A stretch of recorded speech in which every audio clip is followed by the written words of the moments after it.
بسم الله الرحمن الرحيم. لم يكن الذين كفروا من أهل الكتاب والمشركين منفكين حتى تأتيهم البينة.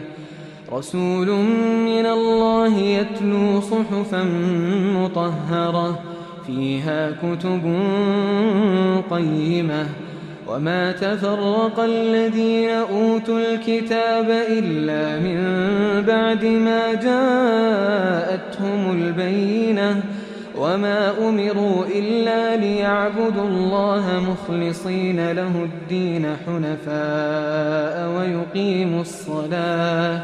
ويقيموا الصلاة ويؤتوا الزكاة وذلك دين القيمة. إن الذين كفروا من أهل الكتاب والمشركين في نار جهنم خالدين فيها أولئك هم شر البرية.